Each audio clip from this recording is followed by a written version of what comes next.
Em nome do Pai, do Filho e do Espírito Santo. Amém. Ave Maria, cheia de graça, o Senhor é convosco. Bendita sois vós entre as mulheres, e bendito é o fruto do vosso ventre, Jesus. Santa Maria, Mãe de Deus, rogai por nós, pecadores, agora e na hora de nossa morte. Amém. São Felipe Neri, rogai por nós. Nossa Senhora de Fátima, rogai por nós. Em nome do Pai, do Filho e do Espírito Santo. Amém. Então, estamos aqui na página 107 do livro A Fé Perante a Ciência Moderna, do Monsenhor de Seguir. Bom dia a todos. Então, capítulo 22, do abuso que se faz hoje dos estudos científicos, matemáticos e outros. É um assunto bem atual, né? Todos estão de acordo em prestar homenagem à ciência. E os gracejos de quem podem ser alvo, os sábios, não impedem que nós os estimemos, deve ser aqui, né? Os estimamos. Não há dois grandes perigos, mas há dois grandes perigos no estudo das ciências. O primeiro é aprendê-las superficialmente, o que vale o mesmo que possuí-las por vaidade. O segundo é aprender demais, isto é, de tal modo que não fica lugar para mais nada, nem mesmo para Deus. Então, nesse pequeno parágrafo aqui, né, nós temos problemas e mais problemas, né? Então,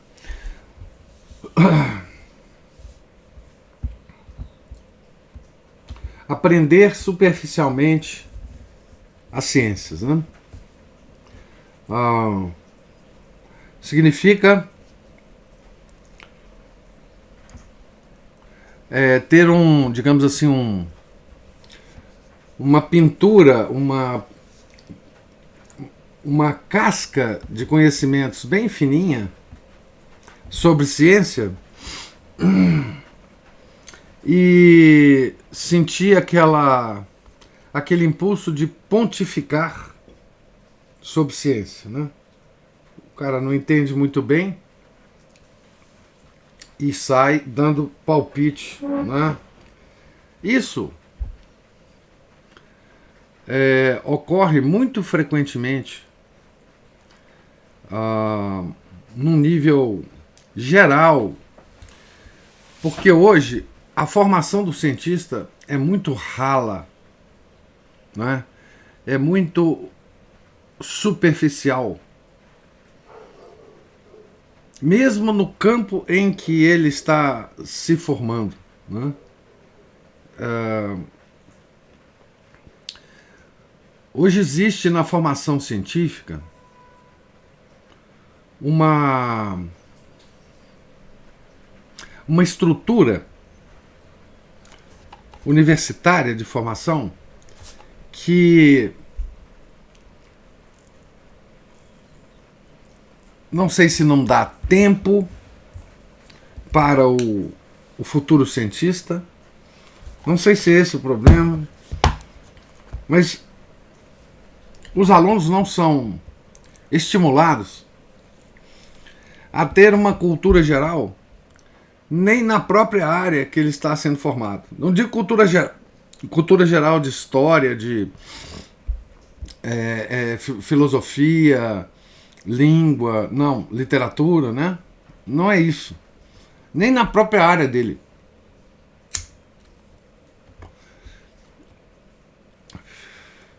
Então, a pessoa, por exemplo, chega a se formar, a fazer mestrado e doutorado, sem conhecer, digamos assim, as grandes obras, as obras fundamentais, sem ter lido as fontes principais da área em que ele procura formação. Tá? Não conhece, por exemplo, a história das ideias que fundamentam a sua área, né? Ele é formado num conjunto de técnicas que vão possibilitá-lo fazer um trabalho, digamos, quase que de operário da ciência na sua vida. Publicar alguns artigos em algumas revistas, dar uma aulinha, né? E pronto. Ali ele se estaciona. Né? Então, nem na própria área a pessoa tem cultura. Né? Então esse é o primeiro o quê? Perigo, né? Que o Monsenhor de Segui fala aqui, né? Aprendê-las superficialmente, o que vale o mesmo que possuí-las por vaidade. O segundo é aprender demais. Ou seja, é aquele que se aprofunda. É o que o Ortega y Gasset fala do especialismo, né? A ignorância do especialismo, não é esse o título do capítulo lá do livro Rebelião das Massas. Mas tem um capítulo que o Ortega y Gasset fala do especialismo, né? Ou seja, a pessoa aprofunda tanto numa área que essa área, por minúscula que seja, ela toma todo o ambiente mental dessa pessoa. E ele diz aqui, não sobra mais espaço para nada, nem para Deus.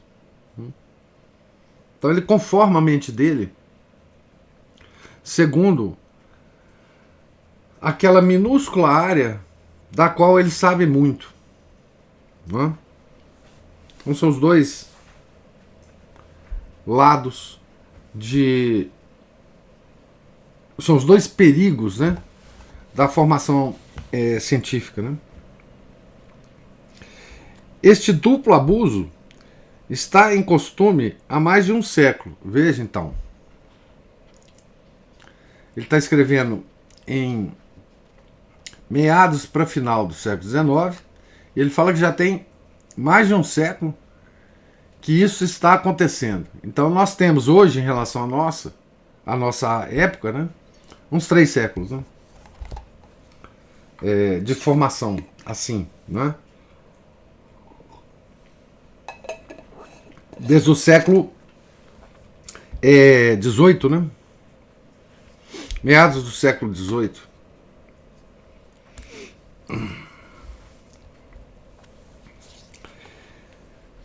Provém da descrença. Então, esses dois tipos, né, de cientistas, né, provém da descrença e das aberrações chamadas filosóficas da escola voltairiana, a qual quis preencher pela ciência o vácuo imenso produzido nas almas pela exclusão da fé. Na verdade, esse é um projeto, claro, o Voltaire é a figura principal, né? Mas esse é o projeto dos enciclopedistas, né? Nós vimos essa turma, comentamos sobre ela no curso que a gente ofereceu sobre a Revolução Francesa, né, no primeiro semestre do ano passado. Né? Então nós frequentamos essa turma no primeiro semestre do ano passado. Imaginou-se um novo sistema de educação diametralmente oposto ao da Igreja. A Igreja, pondo todas as verdades em seu lugar, subordinava-as com uma sabedoria e uma lógica maravilhosas. A ciência divina, a fé e a teologia dominavam, como é justo, todas as ciências puramente humanas. O filosofismo pôs de lado a Igreja e a fé, e inventou, contra a Igreja e contra a fé, um sistema inteiro de educação e de ensino revolucionários, que se poderia chamar a educação científica. Então, vocês vejam que a própria educação, né, foi concebida como arma contra a igreja. Né? Educação científica. Aqueles que no século passado, então século XVIII, hein, adotaram esse sistema, enganaram-se cruelmente. Imaginaram que a educação científica era a verdadeira educação, enquanto que ela não era senão uma parte, sem dúvida a menos importante, por isso que ela não tem valor senão quando se baseia na educação moral. Então, a educação moral, como a gente sabe, não existe mais hoje, né? Então, nas escolas, né? Nas escolas normais, né? Nem nas católicas hoje em dia, né? Nas escolas católicas, eu fico impressionado quando eu ouço, no princípio de ano, né? Tem várias propagandas de escolas, né? Na televisão, na internet, no rádio. E eu vejo escolas católicas tentando atrair, né, para ela os alunos, né? Então as propagandas são a mesma, né? Venha para a escola tal, com nome até de santo, para a formação do verdadeiro cidadão, para os valores da sociedade não sei das quantas, para o cuidado com o meio ambiente, para não sei das quantas... quer dizer, enfim, é a educação científica, né? Não tem uma frase dessas propagandas que dá um sentido moral à formação, né? Então, formação do cidadão, né? Essa palavra cidadão, usada assim, ela começou a ser usada na Revolução Francesa, né?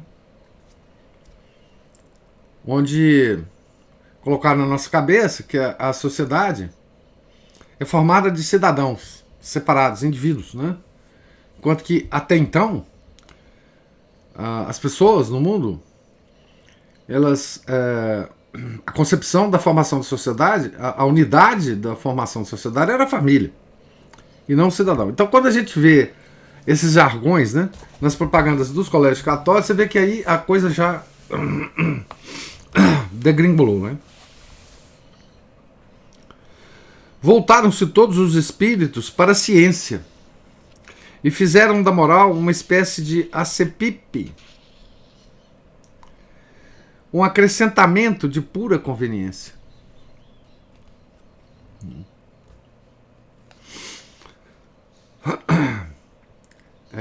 Isso foi muito, né, estimulado pelo marxismo, né?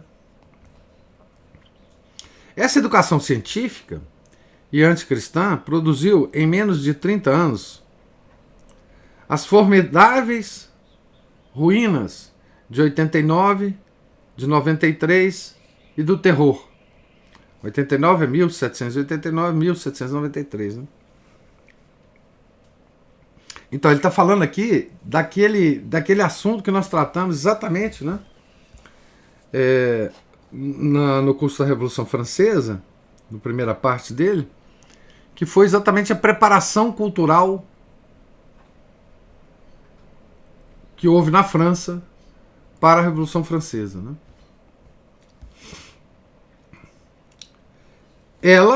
Essa educação científica, né, sobreexcitou e levou ao seu cúmulo a paixão que devora hoje a nossa sociedade, a saber, a febre dos gozos, a aspiração ao bem-estar material e ao luxo.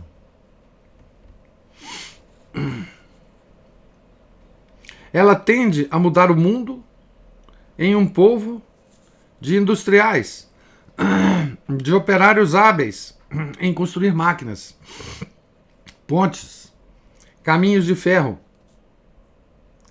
em fabricantes de tecidos, de algodões, de panos. Mas será tudo isso o homem?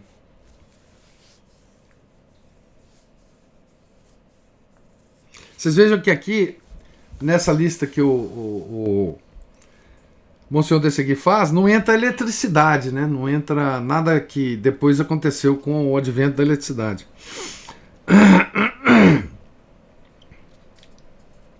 Será o homem uma máquina? Um instrumento destinado a ganhar o maior salário? A produzir os maiores resultados materiais possíveis? Em um tempo marcado? Não tem o homem senão um fim material, industrial, terrestre? Que aberração! É a moral necessária para deter a ação perigosa e muito perigosa da ciência que caminha só. O que é, com efeito, a moral, senão a direção superior da vida? E o que é essa direção, senão o conhecimento e o serviço de Deus? Ou, por outras palavras, o conhecimento e a prática da religião. Só a religião nos faz viver da vida real, a qual se resume nesses 3 pontos fundamentais: serviço de Deus, os deveres de Estado e os deveres de família. Nessa ordem. Eu digo, nesta ordem, eu que estou dizendo, né? Então, serviço de Deus em primeiro lugar, deveres de Estado em segundo lugar e os deveres de família. Não? A educação científica, tal como a entende o mundo moderno, não é só impotente para atingir esse tríplice fim. Ignora-o e desconhece-o. Ignora-o e glorifica-se de o ignorar. Ela mete a crença e, por consequência, o homem e a sociedade em molde falso. Falo viver fora da vida real, e tudo isso produz uma desordem imensa. Então, aqui o Monsenhor de Segui está analisando, né, as consequências sociais mais amplas dessa educação científica, né? E pela análise dele, que parece simples, mas é profunda, o que aconteceu com a sociedade e que nós estamos vivendo as consequências muito mais avançadas dela agora, é uma desordem imensa. Não é? Por quê? Porque a ordem, para ser restabelecida, é aquela ordem. O homem vive para o serviço de Deus, os deveres de Estado e os deveres de família.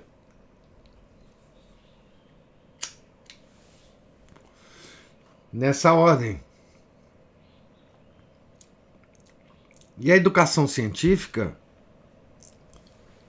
fez isso desaparecer do horizonte mental do homem. Né? E fora isto, só há desordem, só há caos. Né? Só há caos. A gente sabe disso, né? A gente vive esse caos hoje, né? Nós somos os herdeiros dessa educação científica, né?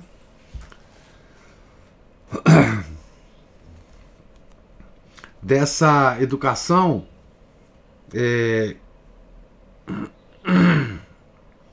tecnológica, né? Eu diria, até melhorando um pouco o termo do... Não é melhorando, dando um significado mais preciso ao termo educação científica, é uma educação tecnológica, né? Tecnológica. Porque nem científica é. Quer dizer, nós estamos muito mais para a formação de operários hábeis do que para cientistas, né? Mesmo os cientistas, quando eles são, quando eles têm esse título, na verdade eles são operários da ciência. Eles operam numa faixa bem inferior aqui da ciência, né? Tá certo? Eles são quase técnicos de laboratório. Eles são quase operadores de instrumentos científicos, né? A maior parte, a grande multidão de cientistas que existe no mundo hoje, ela está nessa faixa, né? Ela opera instrumentos e faz medições precisas em qualquer área, biologia, química, física, astronomia, em qualquer área, né? Energia nuclear, qualquer coisa.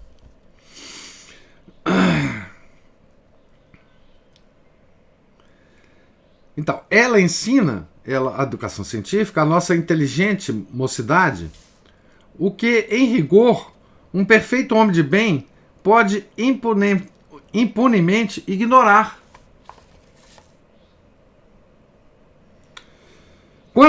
Quantas pernas tem uma aranha? O que pesa a luz e o sol? Há quantos milhões e milhões de léguas de nós se acha tal ou tal estrela? Quais são os órgãos em que se forma o veneno da víbora? Como se faz a digestão no estômago do verme? De quantos elementos se compõe o pé de um pato? A folha de uma árvore ou a pele de uma rã? Quais são os costumes dos gafanhotos? Etc. Os nossos jovens sábios bem o sabem. Como sua alma se mancha e se degenera. O que Deus nos revelou. O que é a base da vida. O segredo do dever e da felicidade. Ignoram-no. Ele faz a contraposição de dois tipos de conhecimento, né? O primeiro, puramente científico, que os jovens aprendem na escola, não é? E o segundo, o que Deus nos revelou, o que é a base da vida, o segredo do dever e da felicidade. Esse outro conhecimento comparado com o primeiro, né? Se o homem tem uma alma imortal, não se preocupam disso. Muitas vezes duvidam, ou mesmo o negam. Encheram-se tanto com o acessório que não ficou lugar para o principal. Nada melhor do que aprender o acessório, contanto que se saiba primeiro e solidamente o principal, único necessário. Entre nós, há perto de um século, procede-se inteiramente de outro modo. Na nossa França, a universidade baseia-se inteiramente neste ponto essencial falso. A educação científica e racionalista é cada vez mais o seu sistema.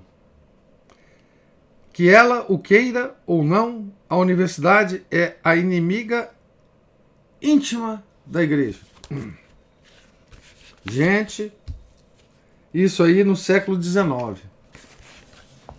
Imagina agora como essa frase é verdadeira, né? E como nós sabemos disso, né? Nós que temos filhos que foram para a universidade, né? Nós sabemos que efeito tem a ida de um filho para a universidade em termos dos seus valores, né? Então veja, que ela o queira ou não, ela quer, né? Na verdade. A universidade é a inimiga íntima da igreja. A ama e a congregação mestra da sociedade revolucionária. Ela é a poderosa máquina pneumática que tira a geração moderna. Se não há fé, ao menos o espírito cristão, o espírito católico, o espírito de fé. Hoje nós temos, né, relatos e mais relatos de mães, de pais que viram os seus filhos entrarem na universidade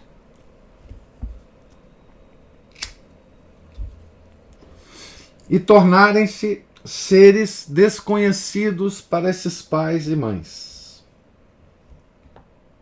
6 meses, 1 ano depois que eles estão na universidade, eles se tornam desconhecidos para o pai e a mãe, para os pais e as mães que os criaram.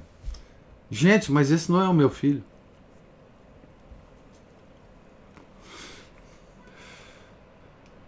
Porque as técnicas de afastá-los da fé se sofisticaram muito, né? A ciência progrediu.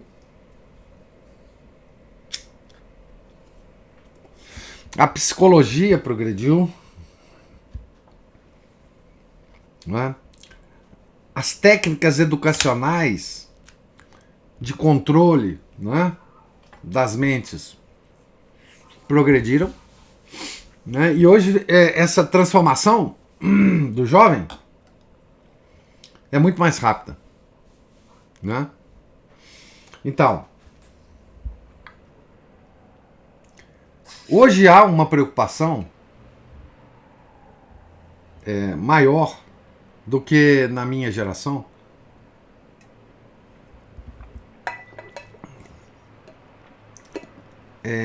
nos católicos de uma certa proteção, né, da educação dos filhos, né? Movimentos tipo de homeschooling, né, mostra essa preocupação. Mas vejam que aí pode estar escondendo uma certa ingenuidade nossa, né? Que é o seguinte: qual que é a ingenuidade?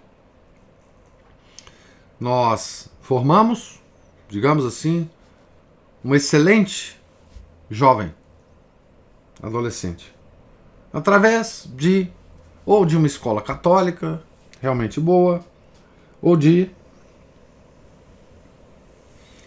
um homeschooling.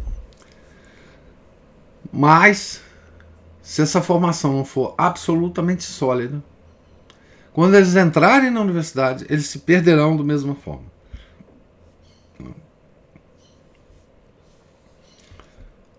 Uma máquina, a universidade é uma máquina de transformar jovens de boa formação em devassos materialistas.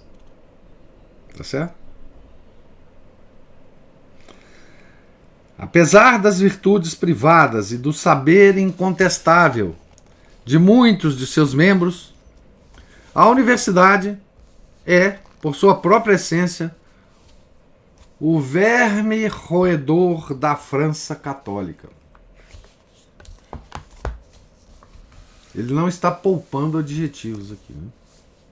Ela é um princípio deletério colocado mesmo na raiz desta nobre planta. Da educação científica e sem fé, proveio-nos esta invasão de doutrinas insolentes que julgam Deus sem cerimônia e lhe pedem contas de seus decretos. Daí também esta falange tão numerosa, a que se dá muito facilmente o nome de sábios, e que usurparam uma influência sem limites. Muitas vezes a educação científica tem nos transviado tanto que eles não admitem mesmo a possibilidade do seu erro. São infalíveis. As ciências matemáticas, sobretudo, tornaram-se para eles uma espécie de religião. Têm devoção pelas matemáticas e, castigados por onde pecam, tiram de conhecimentos essencialmente verdadeiros não só um orgulho que os cega, mas também erros, graves erros, que os precipitam em abismos. Sobre o pretexto de que as matemáticas ensinam o homem a raciocinar seguramente sobre as relações das grandezas e fornecem um maravilhoso instrumento de solução para todas as questões de que se conhecem e podem medir todos os elementos. Sob o pretexto de que, em uma outra qualquer ordem de ideias, os matemáticos resolvem, com uma certeza rigorosa, toda a qualidade de problemas, querem resolver tudo com o auxílio das matemáticas. Querem tratar, com a ajuda desta ciência, uma multidão de questões de ordem diferente e de que se não possuem todos os elementos. Então aqui volto a dizer que matemáticas, quando ele está usando aqui, ele está usando todas as ciências matematizáveis, né? Na época dele, principalmente a física, né? A astronomia. Ora, as matemáticas que prestam os maiores serviços quando são bem aplicadas e prejudicam completamente quando se aplicam mal, prejudicam tanto mais quando, não se tendo conhecido a falsidade do seu ponto de partida, o matemático se julga acoberto debaixo do rigor incontestável das suas deduções. A matemática tem essa característica, né? O rigor que ela impõe às deduções é máximo. Mas se você partir do lugar errado, você vai chegar rigorosamente no erro.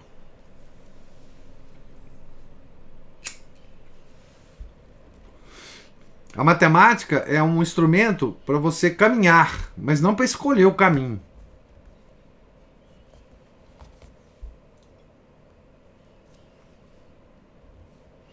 Não é?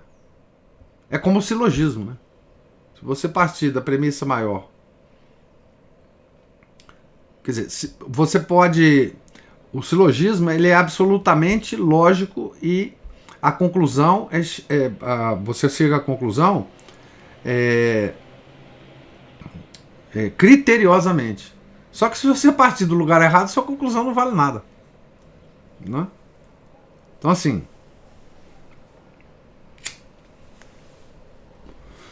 é a mesma coisa a matemática. A matemática é baseada na lógica, né?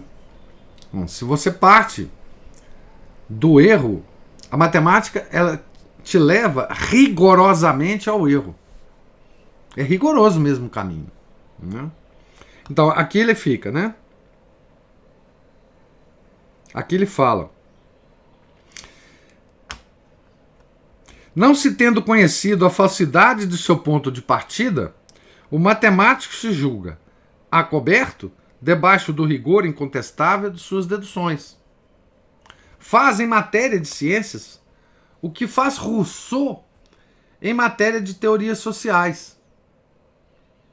Partindo de um princípio falso, o grande sofista, pai da revolução, tirava a perder de vista as consequências lógicas.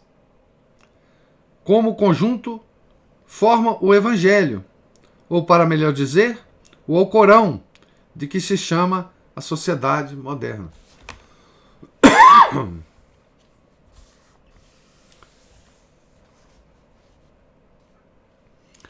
Gente, a força da lógica é uma coisa impressionante, não é?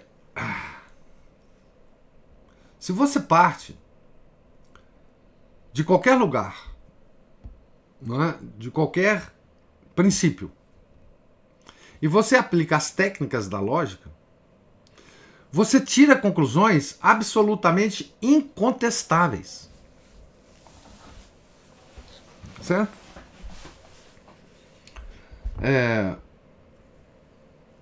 Eu sempre dou esse exemplo da força da lógica.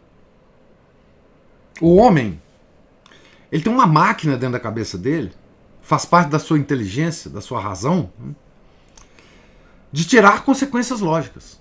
Nós somos uma máquina de tirar consequências lógicas, tá certo?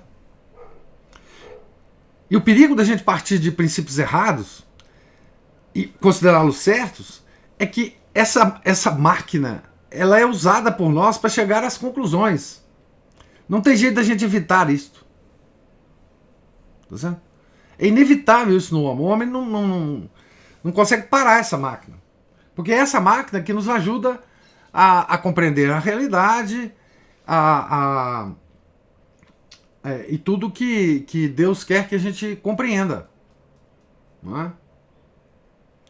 Então, voltando, eu dou o exemplo sempre do seguinte.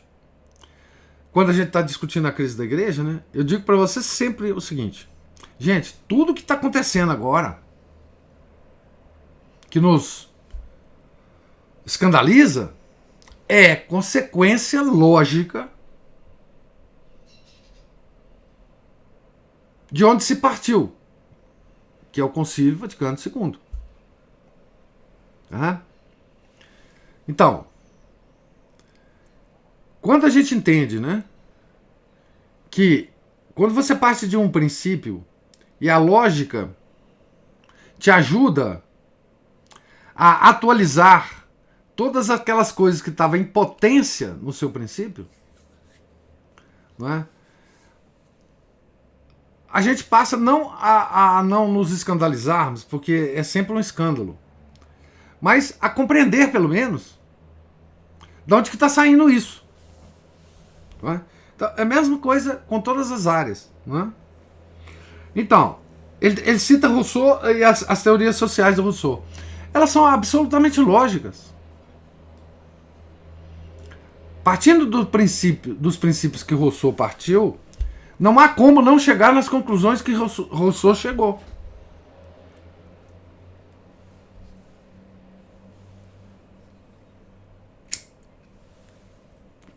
Que são essas conclusões, como o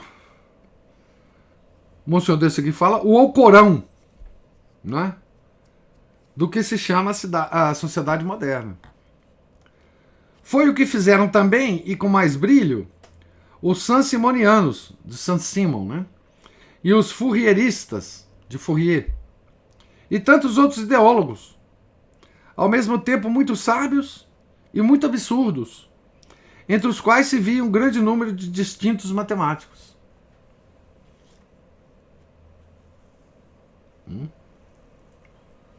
Eram utopistas, espíritos pervertidos, cabeças exaltadas, gente impossível, muitas vezes retos e sinceros nos seus erros, mas privados do senso comum. É ainda, no fundo, o erro de uma quantidade de politécnicos, esses formados na Politécnica, né? Engenheiros, né? Normalmente, de sábios e de engenheiros, a quem censuram, com razão, de um incrível absolutismo. Tem um errozinho aí. De um incrível absolutismo. É verdade que não são nem os matemáticos, nem as ciências que se tornam responsáveis por essas aberrações. É a educação racionalista, em que o ensino dessas ciências foi desnorteado. Eis a verdadeira culpada. É ela que faz sair o homem, e por conseguinte a sociedade, dos caminhos unicamente verdadeiros e fecundos da vida real. É ela que ataca a fé, a razão pública, a verdadeira ciência e o bom senso. É ela que torna o homem inábil para os negócios e para as grandes empresas verdadeiramente civilizadoras. É ela que o torna questionador, obstinado nas suas próprias opiniões, inovador por essência, desprezador da autoridade e das puras tradições. Ela produz a terrível raça dos meios sábios, espíritos falsos, orgulhosos, revolucionários, desgostosos do que têm, idólatras dos gostos e das ideias estranhas, sempre prontos a destruir o que desprezam, isto é, tudo. Destruir tudo. Então, nós não podíamos desejar, né, uma descrição melhor da nossa sociedade hoje, no século XXI, né, do que isso aqui.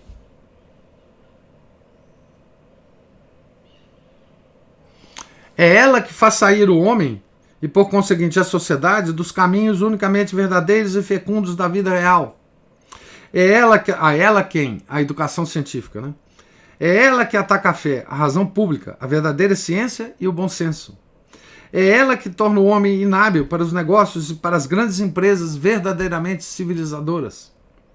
É ela que o torna questionador, obstinado nas suas próprias opiniões, inovador por essência, desprezador da autoridade e das puras tradições. Ela produz a terrível raça dos meios sábios, espíritos falsos, orgulhosos, revolucionários, desgostosos do que têm, idólatras dos gostos e das ideias estranhas, sempre prontos a destruir o que desprezam, isto é, tudo. Pega essa descrição aqui e veja a experiência dos pais que têm os filhos que entram na universidade e um ano depois do rapaz ou da moça estar na universidade, ela se torna exatamente, a moça ou o rapaz se torna exatamente isto aqui, destruidor de tudo. Eles têm o orgulho da ciência sem possuírem a substância dela. Contra esse deplorável sistema de educação é necessário reagirmos todos energicamente, segundo os recursos da nossa influência. É forçoso, a todo o transe, colocar o ensino religioso e a educação sobre sua verdadeira base, o ensino religioso, a moral cristã. É necessário, pela fé e pela prática da fé, contrabalançar primeiro e reformar depois, totalmente, se for possível, a obra absurda e ímpia dos ideólogos do século passado. Mais que em qualquer outro tempo, é preciso aplicar à nova geração, especialmente àquela que se dedica ao estudo das ciências exatas e matemáticas, o contraveneno, de uma piedade esclarecida, muito sólida e muito prática. O hábito de orar, que eleva a alma, a confissão frequente, que a humilha, purifica e encaminha, a comunhão frequente, que lhe traz a força e a luz com a sua suavidade vivificante do amor de Cristo. As obras de misericórdia e de caridade, eis o que lhes é preciso, mais do que nenhuma outra coisa, para fazê-las entrar a cada momento na vida real, isto é, na vida do espírito, da inteligência, do coração e de tudo que constitui o homem e o cristão. Se a uma piedade viva eles podem juntar a vida de família, escapam em grande parte aos perigos do fetiche das ciências. Nunca se poderia repetir demais. A educação racionalista e científica é o diálogo mais temível, talvez, da Igreja, da França e da Europa neste tempo. Uma palavra agora a respeito do segundo abuso que apontamos mais acima sobre o excesso desses estudos, que vai ser o próximo capítulo. Então veja o alerta que o Monsenhor de Seguir faz aqui para nós, hein, gente? O alerta para a educação dos nossos filhos, o alerta para, digamos assim, um currículo ideal de uma escola católica. Contra a educação científica.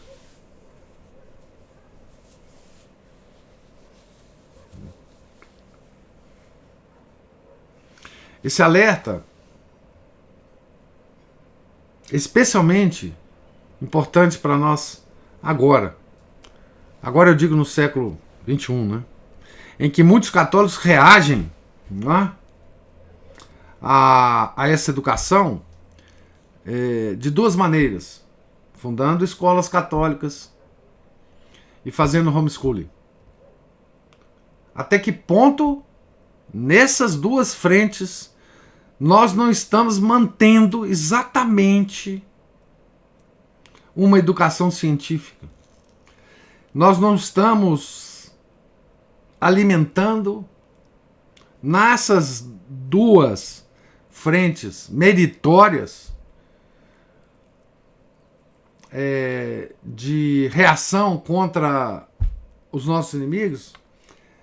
Mas quanto do veneno dos nossos inimigos nós não estamos trazendo para essas duas,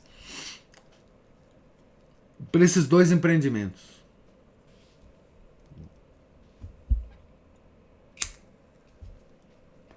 Daí vocês veem como uma análise profunda da situação pode nos proteger a nossa prole, né? Os nossos próximos, dos erros que talvez a gente esteja cometendo, né?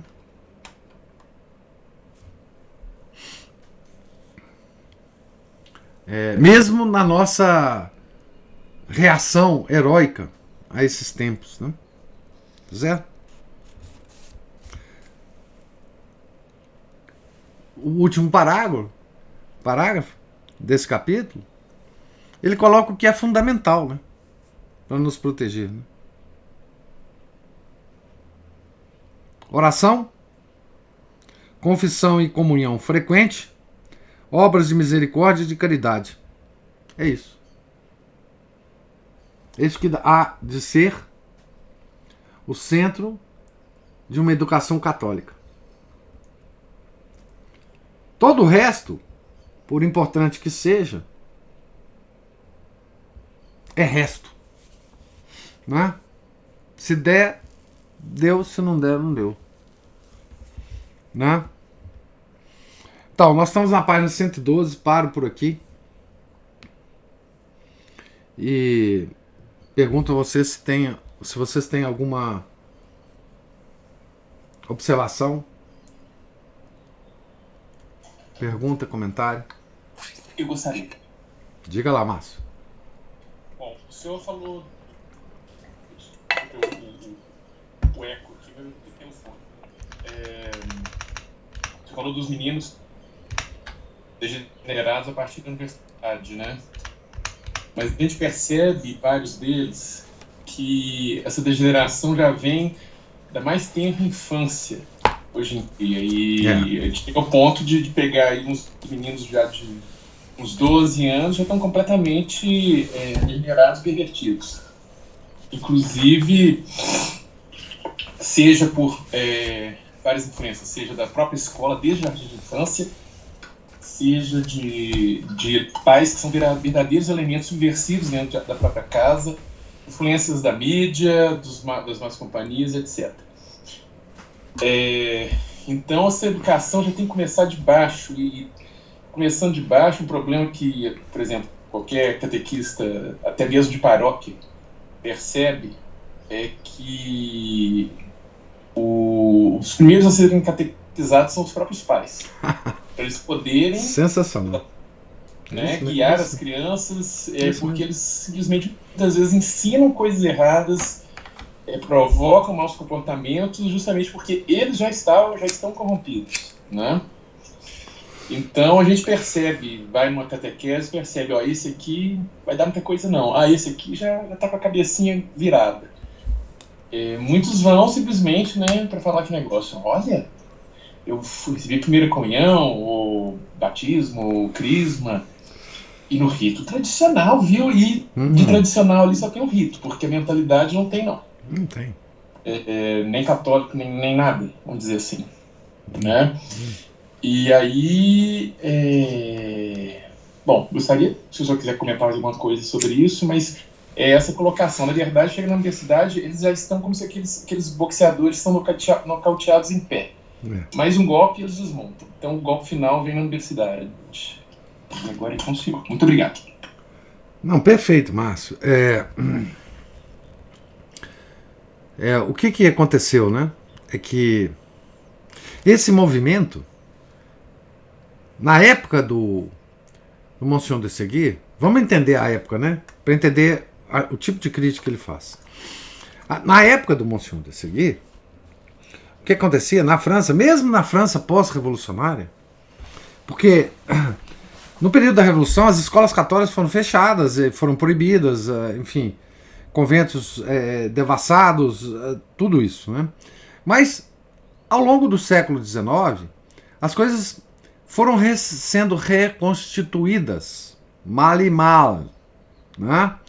Então, na época do Monsenhor de Seguir, existiam escolas católicas. Então, na época do Monsenhor de Seguir, digamos assim, até a adolescência, um jovem de 16, 17 anos, era relativamente bem informado, né? E aí, o que acontecia é que a universidade o deformava, como ocorre hoje. Mas, o que não ocorre hoje é exatamente o que você pontuou, né? É porque, imagina, desde o século XIX, gerações e mais gerações de jovens entrando na universidade sendo deformados. Esses jovens se casavam, se tornavam pais e educavam os filhos. Bom, eles já educavam os filhos de forma completamente desconjuntada, não é? Então, hoje nós temos, na nossa sociedade, não é, pais completamente mal formados, não é? Completamente você usou o termo, né, nocauteado, e ainda estão em pé, né, e que não tem a menor condição intelectual e moral de uma educação minimamente católica. E aí, você falou muito bem, quer dizer, isto acontece tanto, digamos assim, nos grupos tradicionais, quanto nos outros grupos dentro da igreja. Por exemplo, só falando dentro da igreja, né? A preocupação que você expressou na sua fala é uma preocupação que eu tenho, né, na nossa associação. Quer dizer, a minha maior preocupação na nossa associação é a formação dos pais.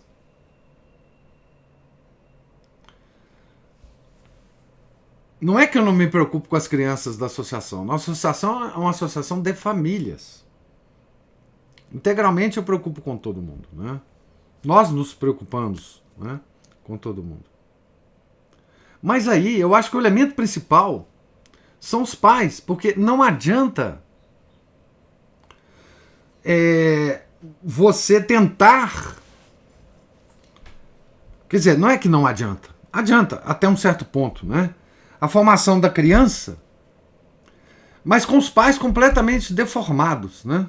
Os pais hoje, não é,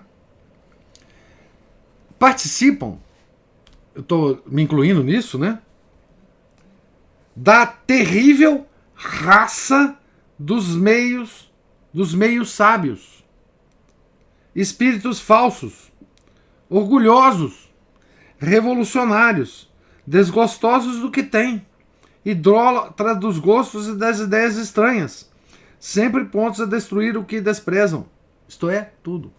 Nós somos, hoje, dentro da igreja, mesmo nos grupos tradicionais, exatamente isto. Nós participamos da terrível raça dos meios sábios. Nós adultos.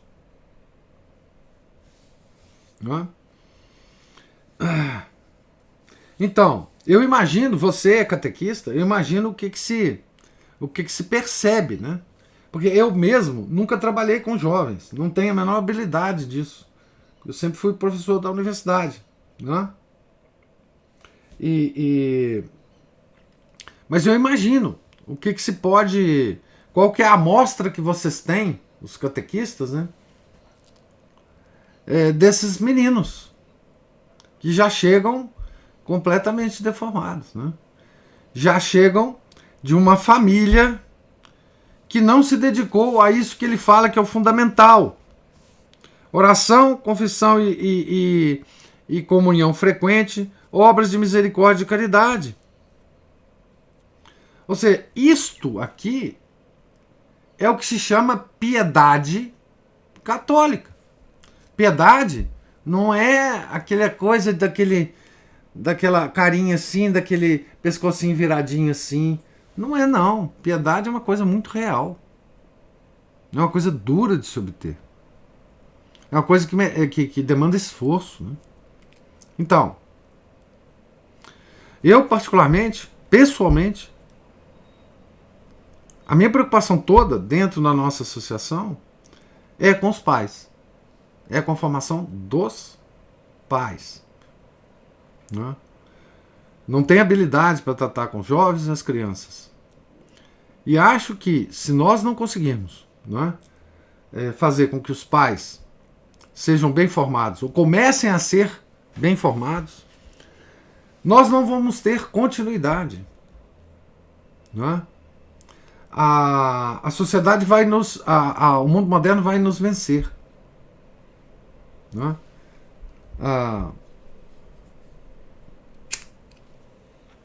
Nós, principalmente dos grupos tradicionais, né, que tentam manter a tradição milenar da igreja, nós precisamos... Porque quem somos nós, né? Quem somos nós, os tradicionais? A maioria de nós nos formamos nas universidades. Nós temos todas as influências, mas dessa evolução da educação ao longo do século XIX e XX, nós somos herdeiros dos revolucionários. Quem dera que nós fôssemos herdeiros dos camponeses da Vendéia. Tá certo? Quem dera. Mas nós não somos. Nós não somos. Nós somos herdeiros dos revolucionários. Todas essas ideias revolucionárias, elas estão dentro da nossa cabeça. Pode ser que a gente tenha, digamos assim, abafado um pouco essas ideias dentro da nossa cabeça. Mas elas estão lá em potência. Porque elas fizeram parte da nossa educação. Não é? Então, nós somos filhos da revolução. Nós somos filhos dessas ideias todas. Dessa educação científica. Nós somos filhos de Darwin. Nós somos filhos de Marx. Nós somos filhos de Freud. Tá certo? Nós somos filhos desses miseráveis frankfurtianos.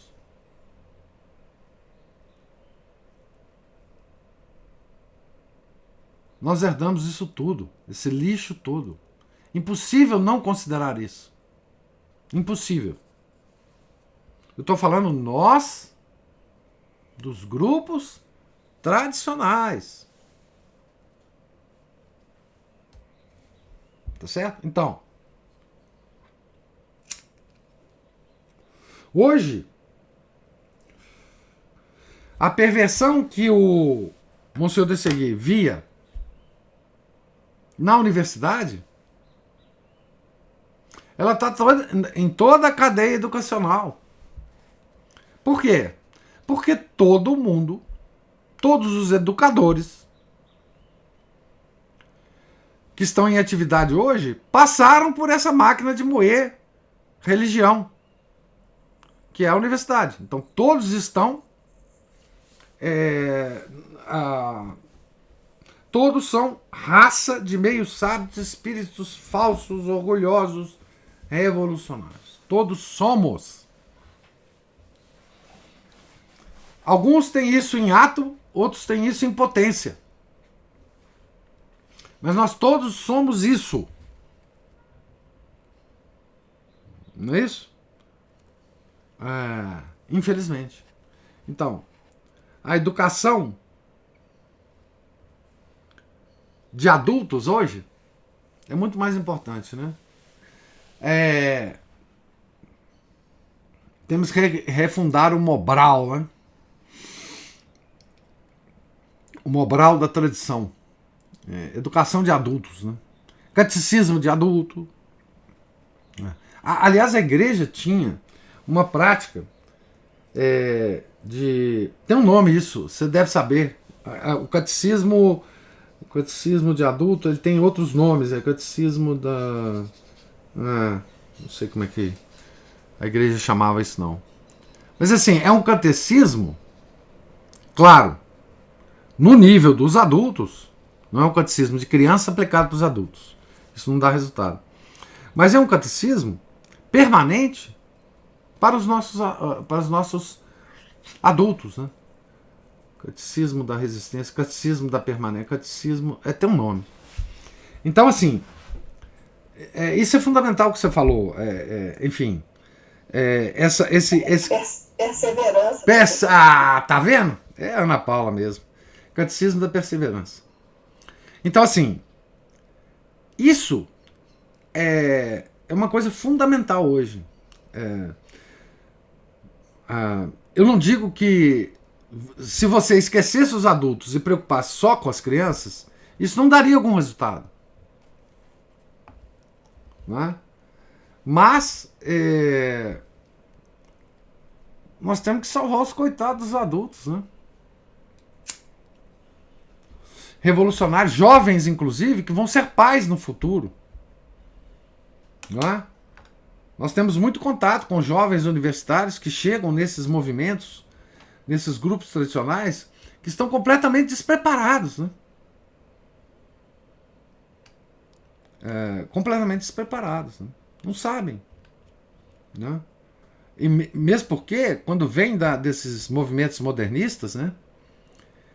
Tipo renovação carismática, enfim, estão completamente deformados em termos da religião também, né? Então você imagina, ideias revolucionárias na cabeça,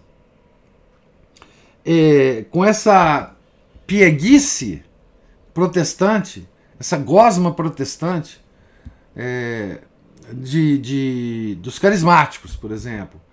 E chega no movimento tradicional, tem que ser reeducado, tem que passar por processo de reeducação, né? Infelizmente. Então, alguma outra... Já falei demais. Alguma outra observação?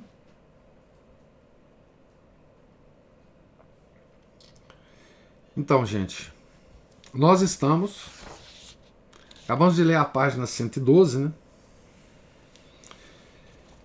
E na segunda que vem nós começaremos o capítulo que vai continuar esse assunto no capítulo 23, né? Tá certo? Na página 113. Tá certo? O livro nós encerraremos provavelmente na segunda ou na terça que vem, né? Tá certo? Esse grande pequeno livro. Então, tenham todos um santo dia, um santo final de semana. Fiquem com Deus. Em nome do Pai, do Filho e do Espírito Santo. Amém. Ave Maria, cheia de graça, o Senhor é convosco. Bendita sois vós entre as mulheres, e bendito é o fruto do vosso ventre, Jesus. Santa Maria, Mãe de Deus, rogai por nós, pecadores, agora e na hora de nossa morte. Amém. São Felipe Neri, rogai por nós. Nossa Senhora de Fátima, rogai por nós. Em nome do Pai, do Filho e do Espírito Santo. Amém.